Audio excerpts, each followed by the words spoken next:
ಸಾಧನೆ ಎಂಬುದು ಪ್ರತಿಯೊಂದು ಹೆಜ್ಜೆ ಹೆಜ್ಜೆಗೂ ಕಟ್ಟುವ ಕನಸು. ಇದಕ್ಕೊಂದು ಪುಟ್ಟ ಕತೆ ಹೇಳ್ತೀನಿ ನೋಡಿ. ಚಿಕ್ಕ ಹಳ್ಳಿಯ ಅಂಚಿನಲ್ಲಿ ಒಂದು ಮನೆ ಇತ್ತು. ಅಲ್ಲಿ ವಾಸಿಸುತ್ತಿದ್ದ ಹುಡುಗಿಯ ಹೆಸರು ಅನನ್ಯ. ಅನನ್ಯಳ ಕನಸು ತುಂಬಾ ಸ್ಪಷ್ಟವಾಗಿತ್ತು. ನಾನು ಒಂದು ದಿನ ದೊಡ್ಡ ವೈದ್ಯೆಯಾಗಬೇಕು ಎಂದು. ಆದರೆ ಅವಳ ಬದುಕು ಸುಲಭವಿರಲಿಲ್ಲ. ತಂದೆ ದಿನಗೂಲಿ ಕಾರ್ಮಿಕ, ತಾಯಿ ಮನೆಯ ಕೆಲಸ ಮಾಡಿಕೊಂಡಿರುತ್ತಿದ್ದರು. ಹಣದ ಕೊರತೆ, ಸೌಲಭ್ಯಗಳ ಕೊರತೆ ಎದ್ದು ಕಾಣುತ್ತಿತ್ತು. ಒಮ್ಮೆ ಶಾಲೆಯಲ್ಲಿ ಶಿಕ್ಷಕಿ ಕೇಳಿದರು, ನಿಮ್ಮಲ್ಲಿ ಯಾರು ಡಾಕ್ಟರ್ ಆಗಬೇಕು ಕೈ ಎತ್ತಿ ಎಂದು. ಎಲ್ಲ ಮಕ್ಕಳು ಕೈ ಎತ್ತಿದರು. ಆದರೆ ಅನನ್ಯಳ ಕೈ ಮಾತ್ರ ಎತ್ತುವಾಗ ಸ್ವಲ್ಪ ಕಂಪಿಸುತ್ತಿತ್ತು. ಆಗ ಅವಳ ಗೆಳತಿ ಕೇಳಿದಳು, ನಿನ್ನಂತ ಹಳ್ಳಿಯ ಹುಡುಗಿಗೆ ಇದು ಸಾಧ್ಯವೇ ಎಂದು. ಆ ಮಾತು ಅವಳ ಮನಸ್ಸನ್ನು ತುಂಬಾ ನೋಯಿಸಿತು. ಆದರೆ ಅದೇ ಮಾತು ಅವಳಲ್ಲಿ ಬೆಂಕಿ ಹಚ್ಚತೊಡಗಿತು. ಆ ದಿನ ಅವಳು ನಿರ್ಧರಿಸಿದಳು, ನಾನು ನನ್ನ ಕನಸನ್ನು ಹೆಜ್ಜೆ ಹೆಜ್ಜೆಗೂ ಕಟ್ಟುತ್ತೇನೆ ಎಂದು. ಅದಕ್ಕೆ ತಕ್ಕಂತೆ ಅವಳು ಪ್ರತಿದಿನ ಬೆಳಗ್ಗೆ ಬೇಗ ಎದ್ದು ಓದತೊಡಗಿದಳು. ಹೆಚ್ಚುವರಿ ಪುಸ್ತಕಗಳನ್ನು ಗ್ರಂಥಾಲಯದಿಂದ ತೆಗೆದುಕೊಳ್ಳುತ್ತಿದ್ದಳು. ಸಮಯ ಸಿಕ್ಕಾಗಲೆಲ್ಲ ಮನೆಯ ಕೆಲಸದಲ್ಲೂ ಅಮ್ಮನಿಗೆ ಸಹಾಯ ಮಾಡುತ್ತಿದ್ದಳು. ಪರೀಕ್ಷೆಗಳಲ್ಲಿ ಕೆಲವೊಮ್ಮೆ ಕಡಿಮೆ ಅಂಕ ಗಳಿಸುತ್ತಿದ್ದಳು. ಮತ್ತೊಮ್ಮೆ ಸೋಲು ಎದುರಾಗುತ್ತಿತ್ತು. ಆದರೆ ಅವಳು ಯಾವುದಕ್ಕೂ ಎದೆಗುಂದಲಿಲ್ಲ. ಒಮ್ಮೆ ಅವಳು ಬೇಸರದಿಂದ ಅಳುತ್ತಾ ಕುಳಿತಿದ್ದಳು.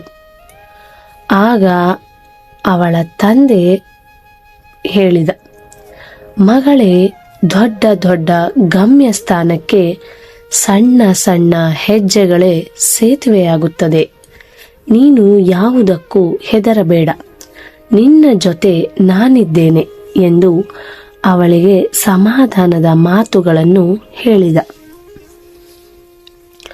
ಅದನ್ನು ಕೇಳಿದ ಅನನ್ಯಳಿಗೆ ಮನಸ್ಸಿನಲ್ಲಿ ಧೈರ್ಯ ತುಂಬಿತು.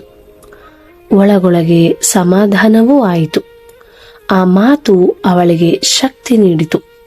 ಹೀಗೆ ವರ್ಷಗಳು ಕಳೆಯುತ್ತಾ ಹೋದವು. ಅನನ್ಯ ವೈದ್ಯಕೀಯ ಪರೀಕ್ಷೆಯಲ್ಲಿ ಉತ್ತಮ ಅಂಕದೊಂದಿಗೆ ಉತ್ತೀರ್ಣಳಾದಳು. ಅದು ಅವಳ ಮನಸ್ಸಿನಲ್ಲಿ ತುಂಬಾ ಸಂತೋಷ ಮೂಡಿತು. ಮುಂದೆ ನಗರದ ದೊಡ್ಡ ಕಾಲೇಜಿಗೆ ಆಯ್ಕೆಯಾದಳು. ಆ ದಿನ ಅವಳ ಕಣ್ಣಲ್ಲಿ ಕಣ್ಣೀರು ತುಂಬಿತು. ಆದರೆ ಅದು ನೋವಿನ ಕಣ್ಣೀರಲ್ಲ, ಅದು ಸಾಧನೆಯ ಸಂತೋಷದ ಕಣ್ಣೀರು. ಆದರೆ ಇನ್ನು ಮುಂದೆ ಅವಳಿಗೆ ಅಧ್ಯಯನ ತುಂಬಾ ಕಠಿಣವಾಗುತ್ತಾ ಹೋಗಿತ್ತು. ನಿದ್ರೆ ಕಡಿಮೆ ಮಾಡಬೇಕು, ಆದರೆ ಪರಿಶ್ರಮ ಹೆಚ್ಚು ವಹಿಸಬೇಕು ಎನ್ನುವುದು ಅವಳಿಗೆ ತುಂಬಾ ಚೆನ್ನಾಗಿ ಗೊತ್ತಿತ್ತು. ಅದನ್ನೆಲ್ಲ ಅವಳು ನೆನಪಿಟ್ಟುಕೊಂಡಳು. ಸಾಧನೆ ಎಂಬುದು ಹೆಜ್ಜೆ ಹೆಜ್ಜೆಗೆ ಕಟ್ಟುವ ಕನಸು. ಕೊನೆಗೂ ಆ ದಿನ ಬಂದೇ ಬಿಟ್ಟಿತು. ಅನನ್ಯ ಇಂದು ಒಬ್ಬ ಯಶಸ್ವಿ ವೈದ್ಯೆಯಾಗಿದ್ದಾಳೆ.